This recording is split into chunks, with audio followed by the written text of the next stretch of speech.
Bismillahirrahmanirrahim. Ikhwani fillah, assalamualaikum warahmatullahi wabarakatuh. Alhamdulillahirabbil alamin. Wassalatu wassalamu ala asyrafil anbiya'i wal mursalin. Nabiyina Muhammadin wa ala alihi wa ashabihi wa ikhwanihi wa man tabi'ahum bi ihsanin ila yaumiddin. Alhamdulillah, pada kesempatan yang sangat berbahagia ini kita bersyukur kepada Allah Subhanahu wa taala bahwa pada kesempatan ini kita dimudahkan kembali untuk bersama-sama hadir di ruang Zoom ini dalam rangka untuk mempelajari pedoman agama kita dalam rangka tentunya untuk mencapai kebahagiaan di dunia dan di akhirat kelak, insyaallah ta'ala. Alhamdulillah, pada subuh hari ini tanggal 5 September 2021, tema yang akan kita angkat insyaallah ta'ala adalah hukum dan rukun nikah. Ya, tentunya topik yang kita angkat ini merupakan topik yang sangat penting karena berkaitan dengan kemaslahatan kita baik secara pribadi maupun secara masyarakat, sehingga institusi pernikahan ini di dalam ajaran agama kita memiliki kedudukan yang sangat tinggi. Diberikan pedoman terkait dengannya,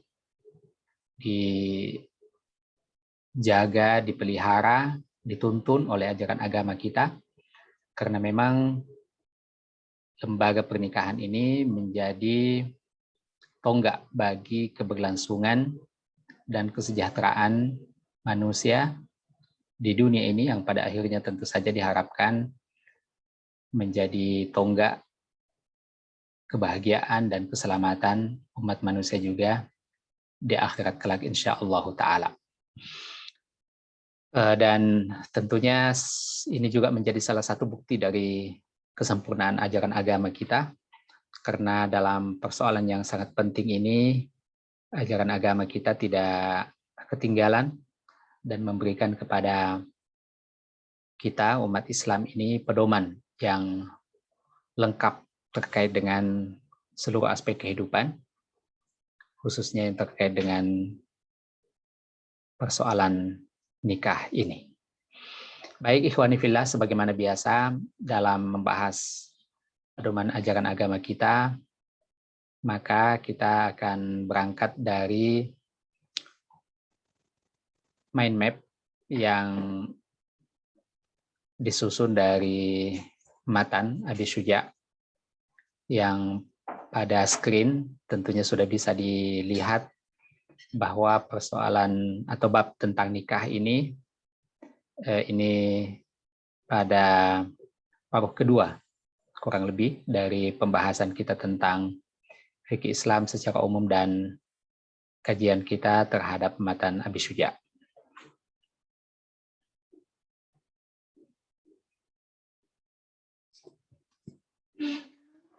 Baik ikhwani fillah, pertama-tama tentu tentang nikah ini pada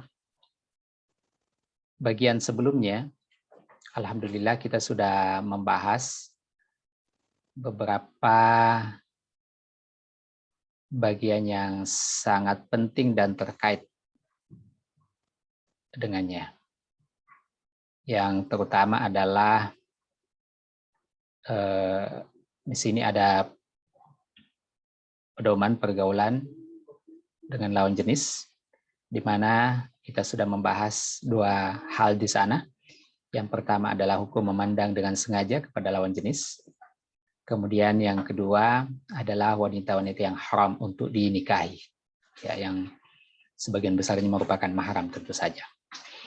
Kemudian pada kesempatan ini kita sudah akan masuk ke pembahasan yang lebih mendalam terkait dengan persoalan nikah ini, yaitu terkait dengan hukum-hukum tentang nikah itu sendiri. Baik ikhwani fillah, kita akan melihat Pertama-tama dalil-dalil yang terkait dengan persoalan nikah ini.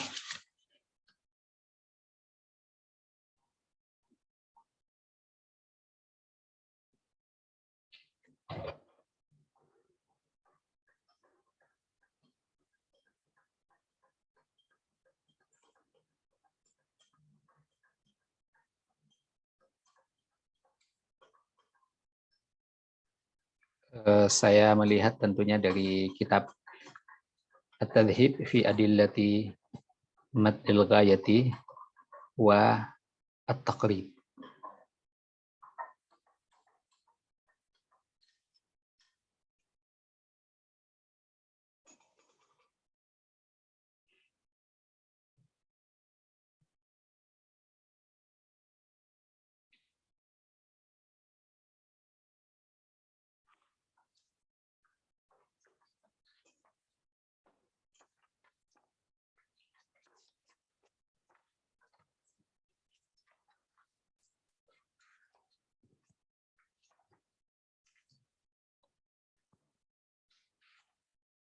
Yang pertama di situ adalah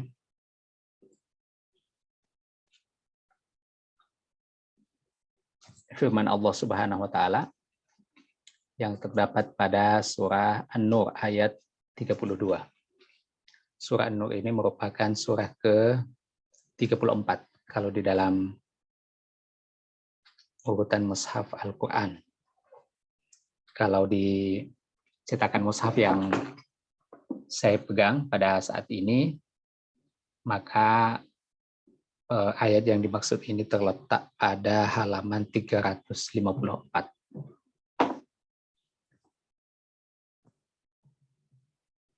Ayat 32. Ini cukup panjang, tapi saya bacakan. A'udzubillahi minasyaitonirrajim. Oh ya, 32 yang singkat. Ya, yang agak panjang ini 33. Saya baca di ayat 32. A'udzubillahi minasyaitonirrajim. Wa ankihul ayyama minkum wassalihina min ibadikum wa imaikum iyakunu fuqara ayughnihimullahu min fadlih wallahu wasi'un alim.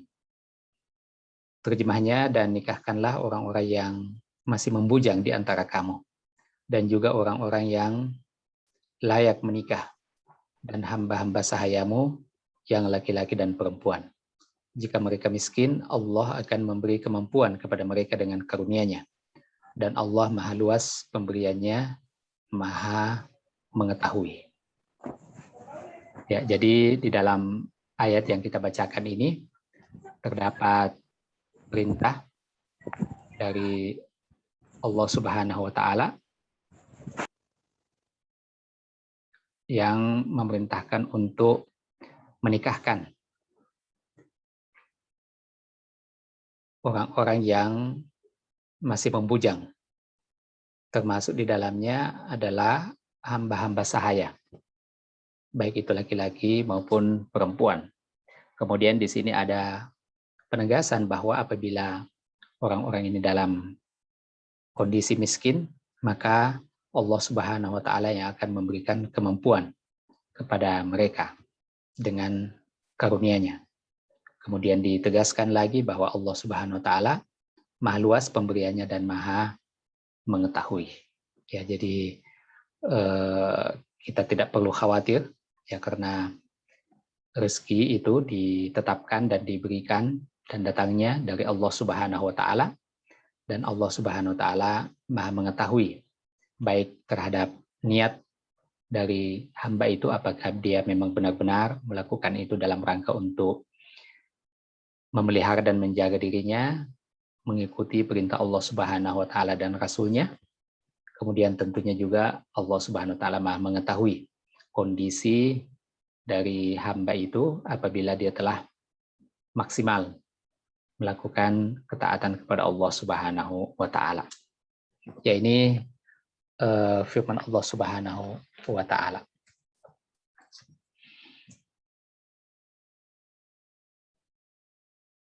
Dalil yang lainnya adalah adalah hadis Rasulullah Shallallahu Alaihi Wasallam, diriwayatkan oleh Imam Bukhari dan Muslim. Ini berarti hadis sahih dari sahabat Abdullah ibn Mas'ud radhiyallahu taala anhu. Beliau mengatakan bahwa kunna ma'an Nabi Shallallahu Alaihi Wasallam syababan la najidu syai'an.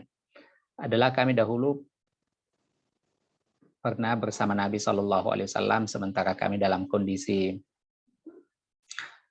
masih muda dan kami tidak memiliki apa-apa. Ya.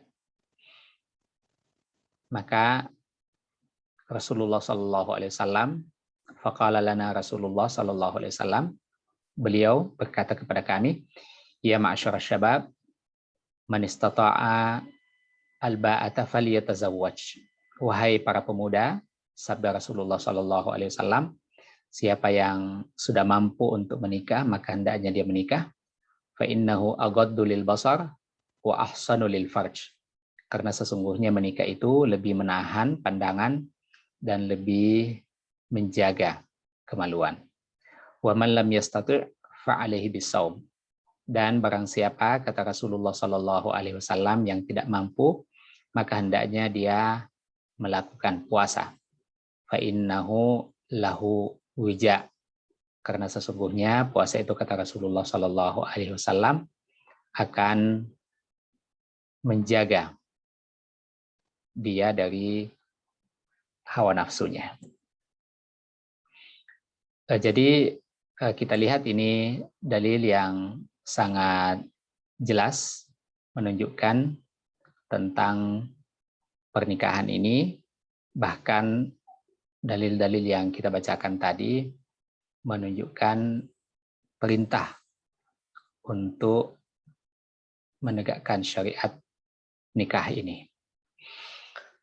Baik, kita lihat bagaimana penjelasan dari Al-Imam Abu Syuja' rahimahullahu ta'ala terhadap persoalan nikah ini.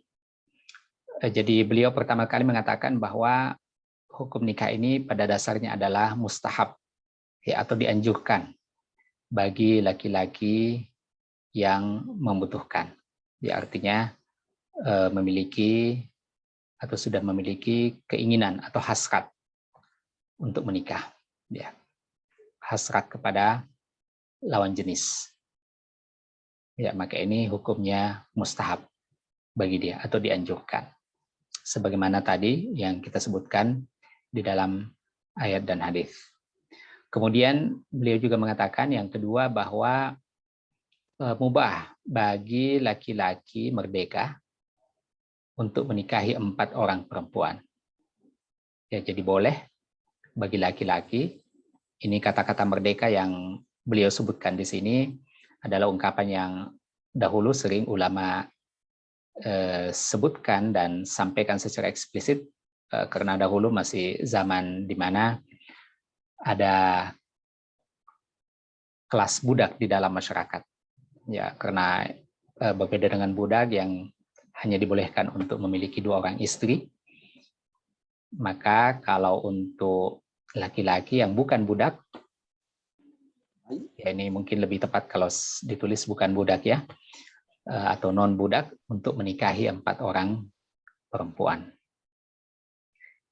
Ini tentunya berdasarkan juga firman Allah Subhanahu wa taala di dalam surah An-Nisa ya ayat 3.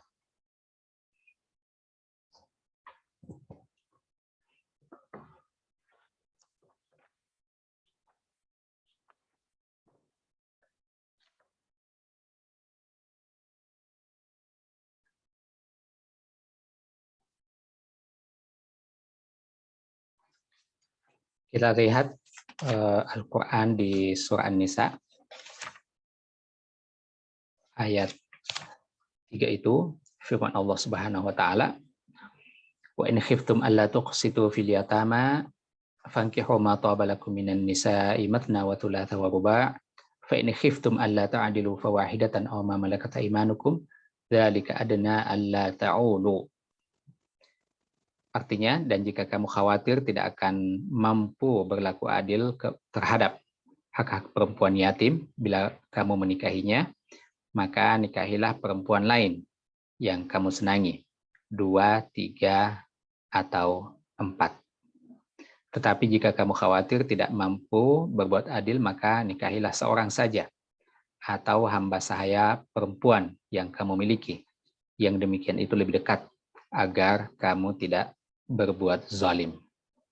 Ya, jadi di dalam ayat ini ada keterangan di dalamnya yang memberikan peluang untuk menikah 2, 3, sampai 4. Ya, jadi dalilnya dan keterangan dari ayat sangat jelas tentang hal tersebut.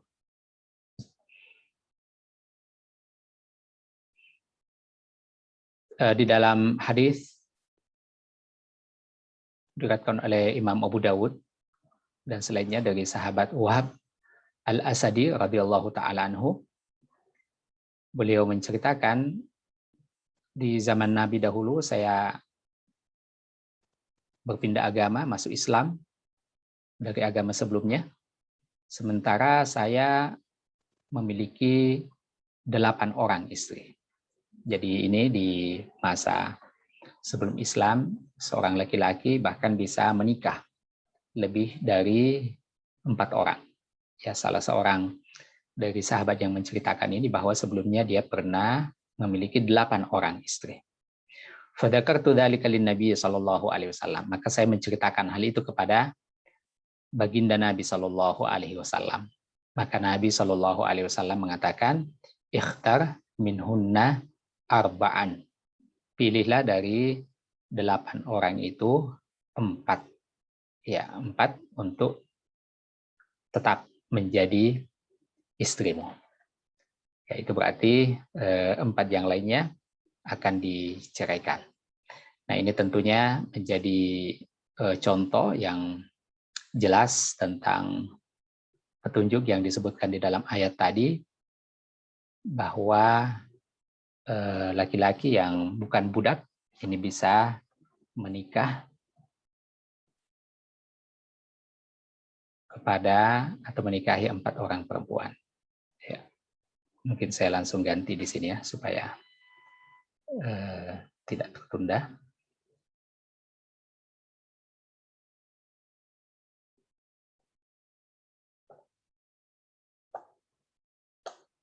Ya, baik. Ini yang terkait dengan hukum menikah ini. Bagian selanjutnya adalah beberapa pedoman terkait dengan rukun nikah. Ya, jadi kita tahu bahwa pada dasarnya nikah ini memiliki 4 komponen atau rukun. Yang pertama adalah pasangan, calon suami istri. Kemudian yang kedua adalah redaksi atau sirah dari akad, redaksi dari akad. Kemudian yang ketiga adalah wali, dan yang keempat adalah saksi-saksi.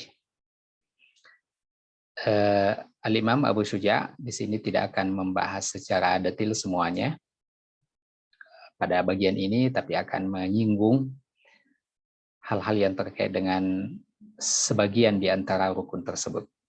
Ya, kita ikuti bagaimana beliau menjelaskan persoalan nikah yang terkait dengan rukunnya. Yang pertama yaitu terkait dengan wali dan saksi. Ya, kita lihat di sini ada 4 pembahasan yang terkait dengan wali dan saksi, yaitu bahwa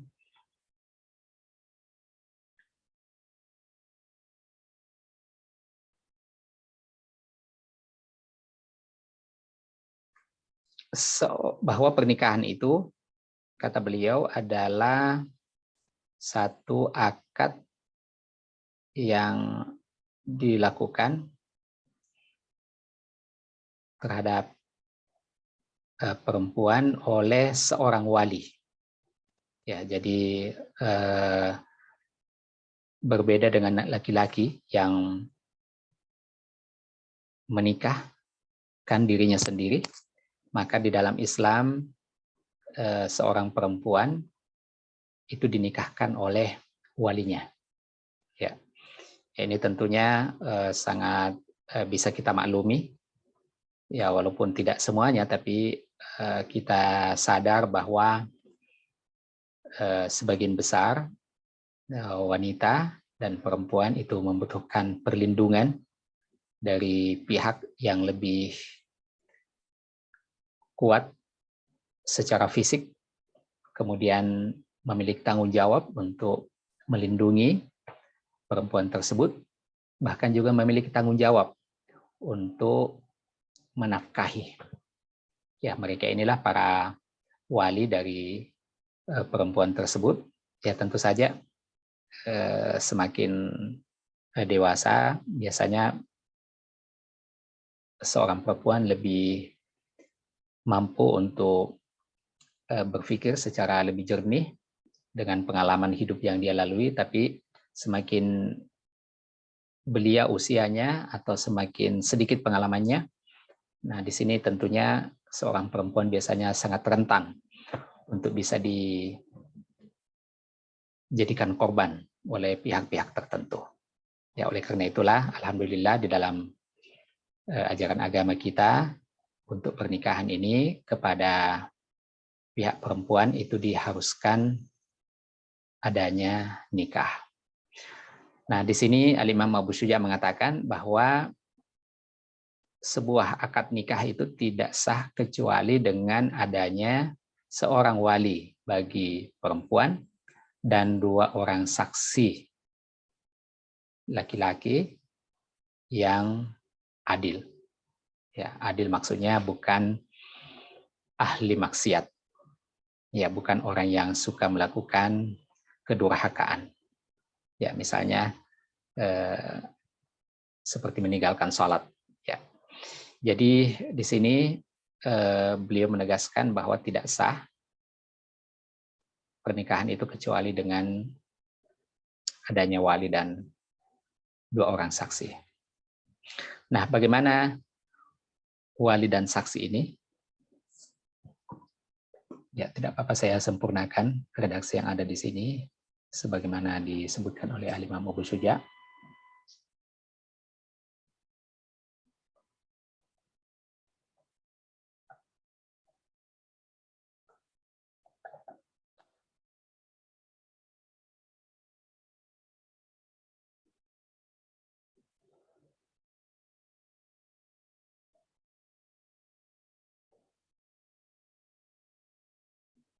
Baik.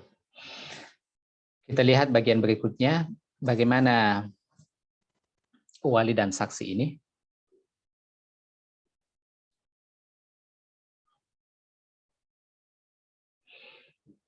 Tentang wali dan saksi ini, dasarnya adalah hadis Rasulullah Shallallahu Alaihi Wasallam diriwayatkan oleh Ibnu Hibban, di mana di dalam redaksi hadis itu disebutkan la nikaha illa biwaliyin wa syahidai adlin. Tidak sah nikah, kata Rasulullah Shallallahu Alaihi Wasallam, kecuali dengan seorang wali dan 2 orang saksi yang adil.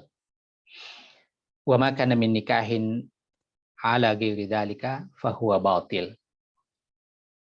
Dan nikah yang tidak memenuhi hal tersebut, kata Rasulullah SAW, adalah akad nikah yang batil. Ya, jadi di bagian awal Nabi SAW menegaskan, kemudian di bagian akhir dikunci oleh Rasulullah SAW bahwa akad nikah yang tidak memenuhi persyaratan tadi adalah hukumnya batil atau tidak sah.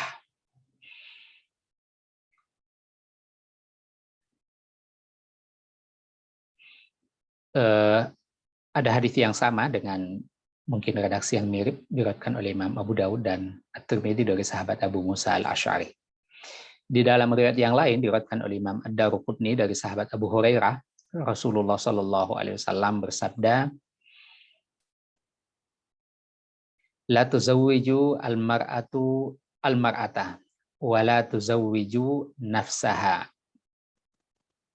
Kemudian rawi mengatakan wa kunna naqul allati tuzawwiju nafsaha hiya zaniyah. Nabi SAW bersabda di dalam riwayat tersebut,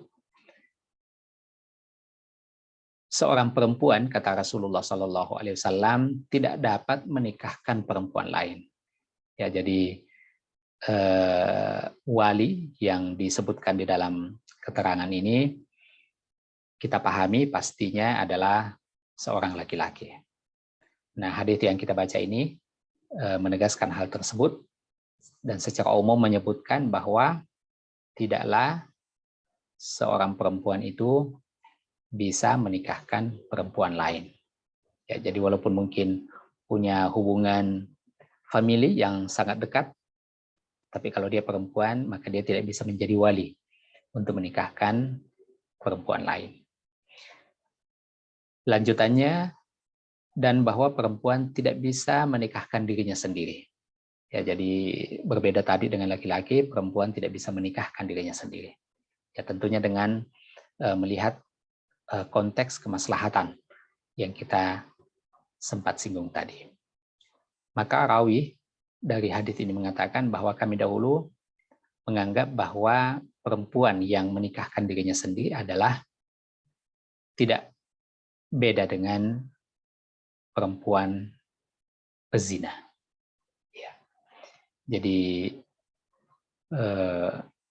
berangkat dari hadis tadi, rawi ini menyebutkan bahwa di zaman kami dahulu memang kami berpandangan dan berpendapat bahwa wanita yang menikahkan dirinya itu adalah perempuan pezina.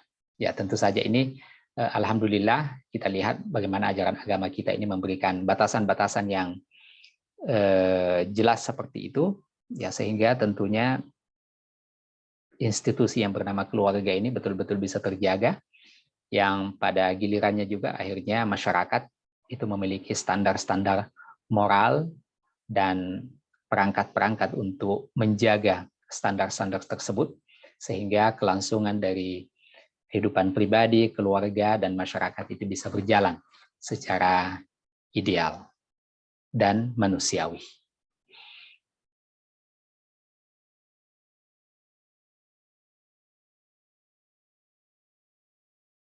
Ya, kalau diperhatikan di buku Matan Abi Syuja ini sendiri, struktur yang saya sampaikan di screen yang bisa ikhwah perhatikan itu berbeda, karena bagian-bagian tentang mahram, kemudian hukum memandang secara sengaja kepada lawan jenis ini diselipkan oleh Al-Imam Abu Syuja dalam pembahasan-pembahasan yang ada. Akan tetapi karena saya menganggap bahwa bagian-bagian tersebut lebih umum dan mungkin tepat diletakkan pada bagian awal, makanya sengaja saya letakkan pada bagian awal sebelum masuk ke persoalan-persoalan yang lebih inti terkait dengan persoalan atau pembahasan nikah ini. Nah, bagaimanakah kriteria dari wali dan saksi ini disebutkan oleh Al-Imam Abu Syuja. Di sini ada 6 syarat yang disebutkan.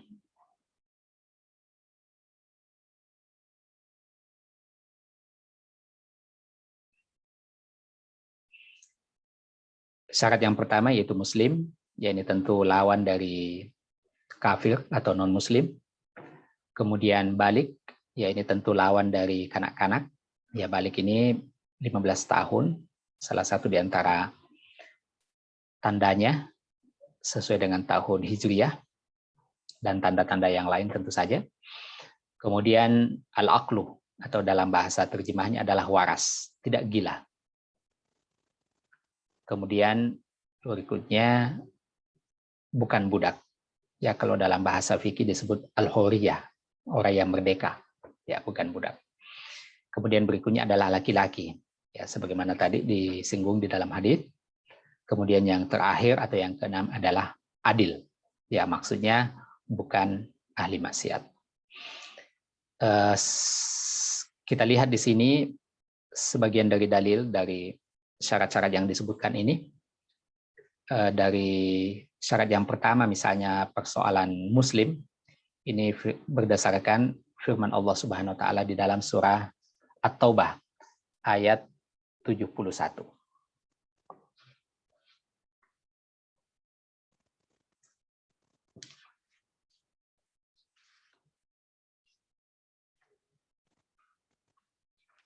Bisa dilihat di surah At-Taubah ayat 71. Di sana firman Allah Subhanahu wa taala bunyinya, wal mu'minuna wal mu'minat ba'duhum awliya'u ba'd. Ya'muruna bil ma'ruf wa yanhauna 'anil munkar wa yuqimuna sholata wa yu'tuna zakah wa yuti'una Allah wa rasulah ulaika sayarhamuhumullah innallaha azizun hakim. Ayat 71 ini terjemah maknanya adalah, dan orang-orang yang beriman, laki-laki dan perempuan, sebagian mereka menjadi penolong bagi sebagian yang lain. Jadi di sini disebutkan bahwa yang menjadi penolong secara utuh bagi sebagian yang lain itu adalah orang-orang yang beriman, baik itu dari laki-laki dan perempuan. Disebutkan ciri-cirinya, mereka menyuruh berbuat yang ma'ruf dan mencegah dari yang mungkar, melaksanakan salat, menunaikan zakat, taat kepada Allah dan Rasul-Nya. Mereka akan diberi rahmat oleh Allah. Sungguh Allah Maha Perkasa, Maha Bijaksana. Ya, jadi di sini disebutkan bahwa yang menjadi penolong bagi sebagian yang lain secara utuh itu adalah orang-orang yang beriman, laki-laki dan perempuan. Nah, ulama mengatakan bahwa untuk seperti saksi, itu adalah salah satu bentuk wilayah yang dimaksud di dalam ayat ini, sehingga tidak diterima apabila itu dilakukan oleh orang kafir atau bukan muslim.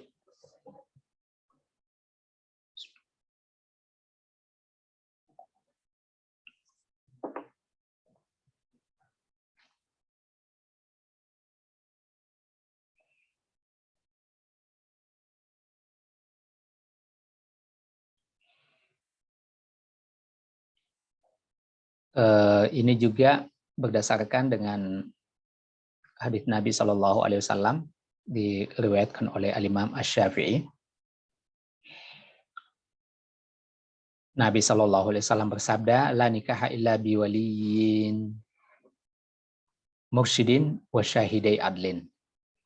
Tidak sah nikah itu, kata Rasulullah Shallallahu Alaihi Wasallam, kecuali dengan wali yang memiliki sifat rasyid atau dewasa dalam berpikir, ya, dalam bertindak. Wa syahidai adlin, dan dua orang saksi yang adil. Ya, tentu saja bentuk keadilan yang tertinggi adalah tauhid kepada Allah Subhanahu wa taala, sehingga sangat mudah dipahami bahwa untuk wali dan saksi ini kriterianya adalah bahwa orang tersebut harus muslim, kemudian menyusul syarat-syarat yang lainnya.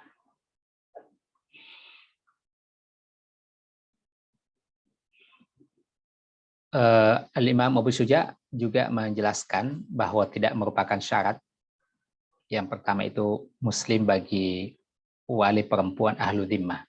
Ya, jadi kalau perempuan ini calon istri tadi ahlu dhimmah, artinya dia orang kafir, Yahudi dan Nasrani, tapi hidup di negeri kaum muslimin, maka tentu sangat besar kemungkinannya wali dari perempuan tersebut bukan muslim. Maka dalam hal ini tentu tidak menjadi syarat bagi wali perempuan tersebut.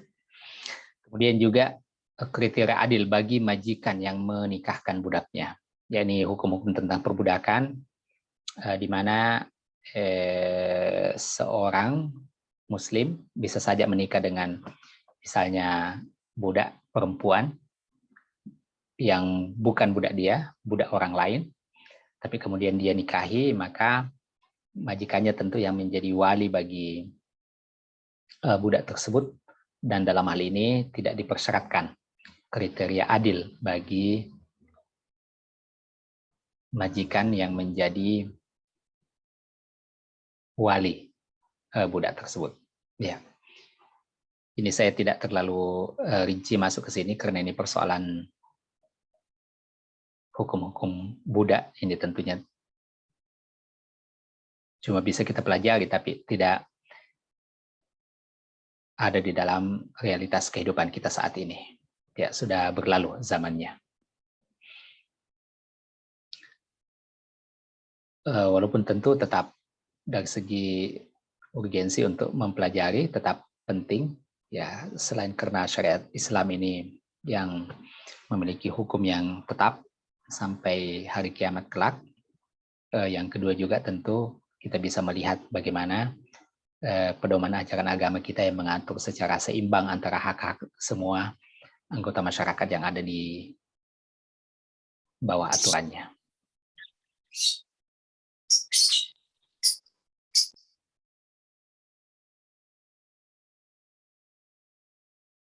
Ya, baik. Ini tentang wali dan saksi.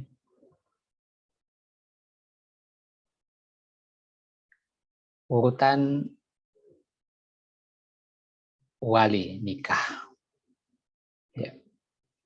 Jadi secara umum kita lihat bahwa untuk wali nikah ini urutannya ada 3. Yang pertama adalah asabah atau keluarga dari pihak bapak dari sang calon mempelai perempuan. Kemudian yang kedua adalah mantan majikan. Ya, ini tentu dalam konteks perbudakan. Kemudian yang ketiga adalah hakim atau pejabat yang berwenang.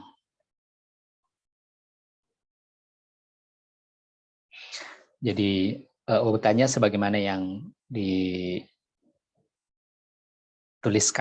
di screen. Jadi yang pertama adalah keluarga dari pihak bapak.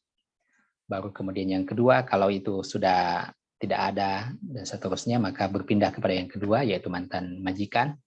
Ya, yang tentunya ini kita cuma pelajari secara normatif. Kemudian kalau yang pertama dan yang kedua itu tidak ada, maka berpindah kepada yang ketiga, yaitu hakim atau pejabat yang berwenang.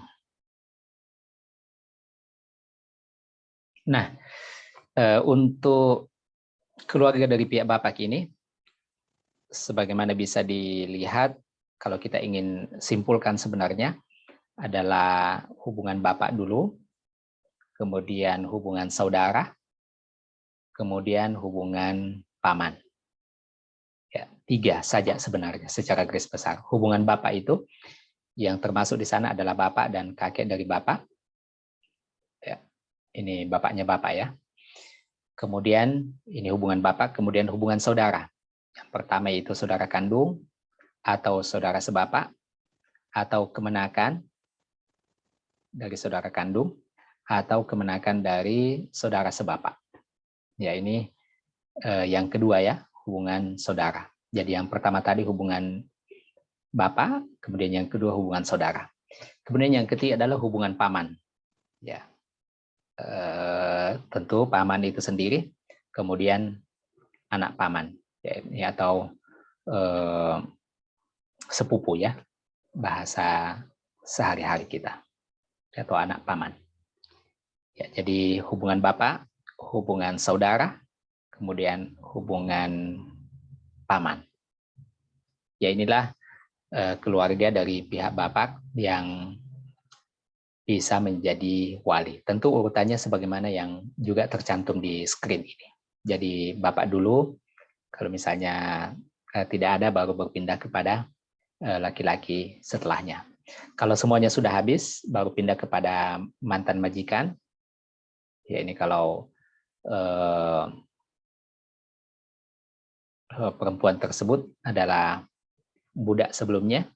Kemudian kalau itu juga tidak ada, maka Ya, seperti sekarang yang tidak ada lagi perbudakan, maka berpindah kepada hakim atau pejabat yang berwenang.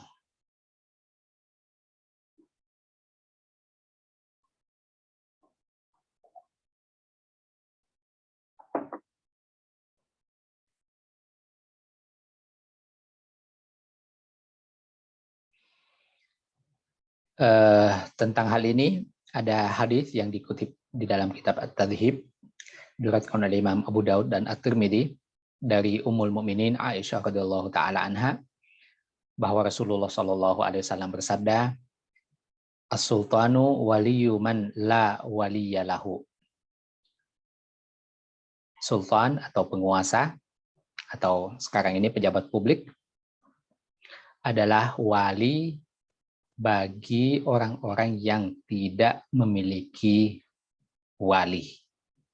Ya, jadi bagi orang-orang yang tidak memiliki wali, maka seperti tadi ini asabah atau keluarga dari pihak bapak yang mungkin meninggal, ya, maka orang-orang seperti ini yang menikahkannya adalah pejabat yang berwenang. Ya. Baik, ikhwani fillah, ini yang terkait dengan urutan wali nikah.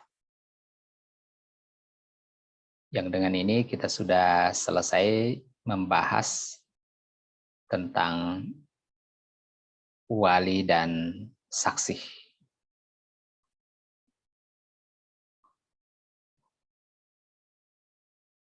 Ya.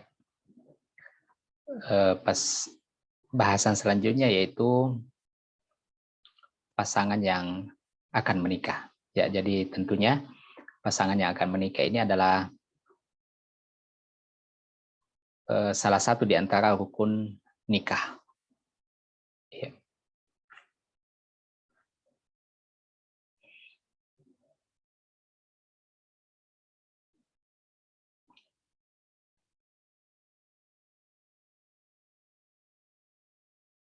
Kita insya Allah Ta'ala sampai paling tidak 6.45 menit.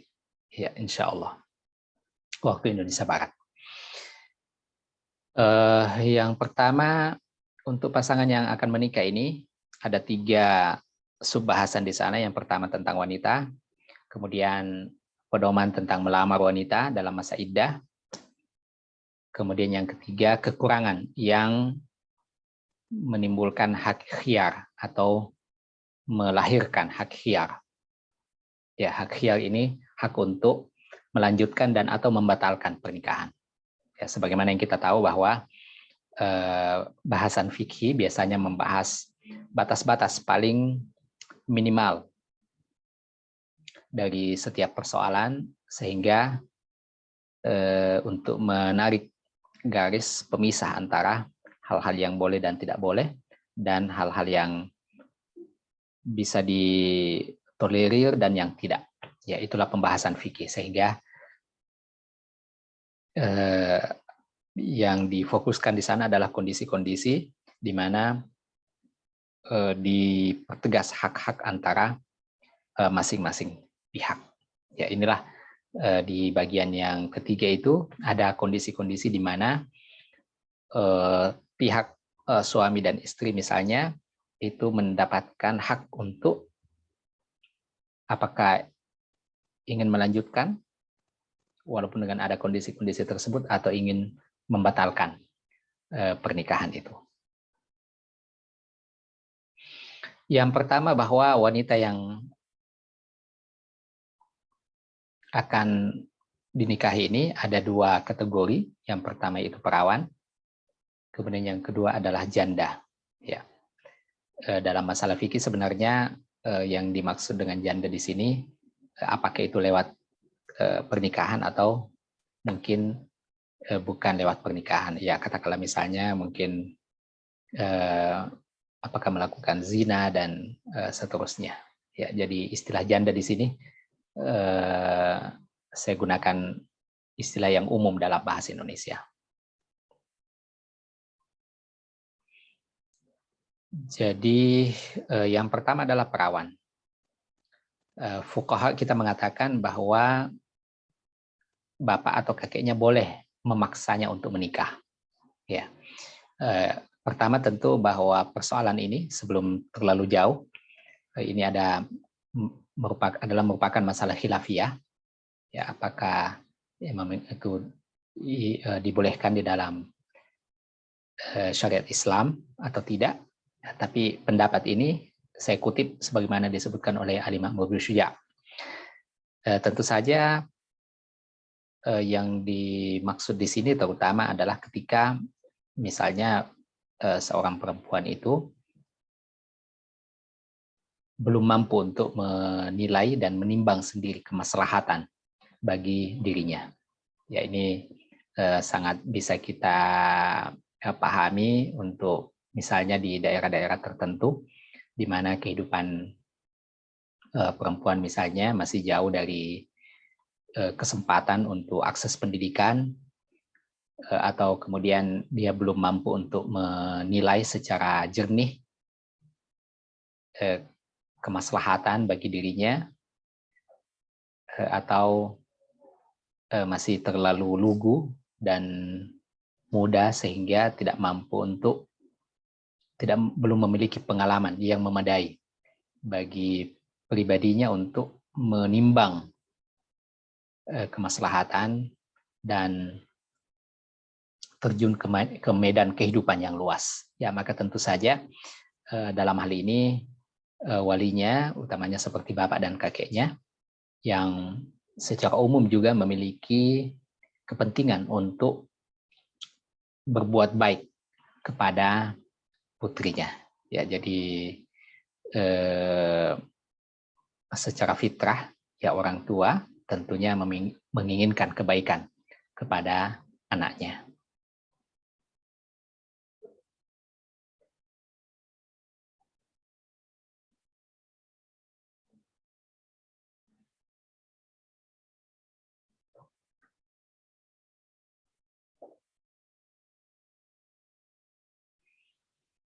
Kemudian yang kedua adalah as-sayyib, ya, atau janda yang saya terjemahkan di sini. Maka hukumnya adalah bahwa untuk wanita seperti ini tidak boleh dinikahkan kecuali dengan persetujuannya yang diungkapkan secara lisan.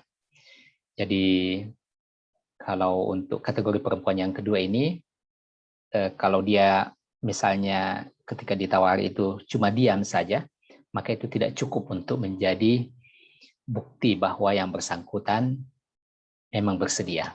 Yang pada dasarnya tidak boleh dinikahkan kecuali dengan persetujuannya. Ya, ini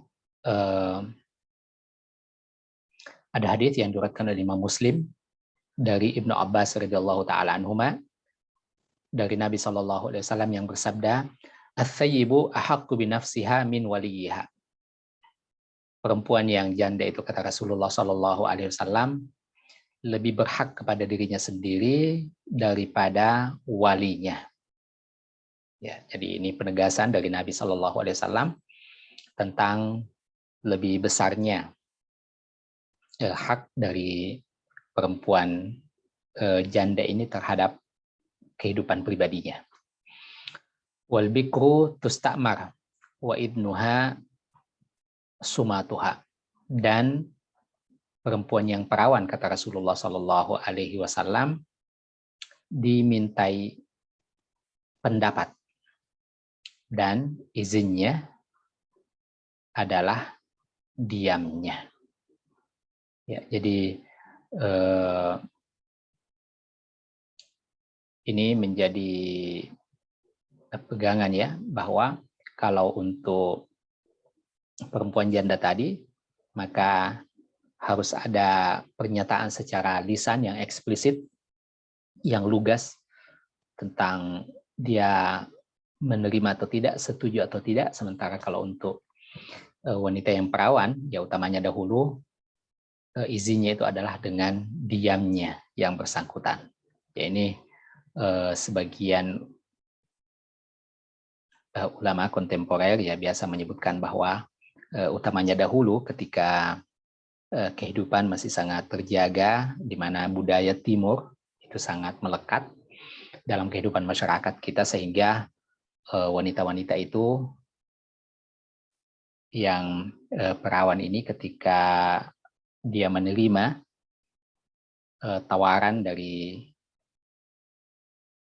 seorang laki-laki yang ingin menikahinya, maka dia akan malu untuk mengungkapkan itu secara terbuka.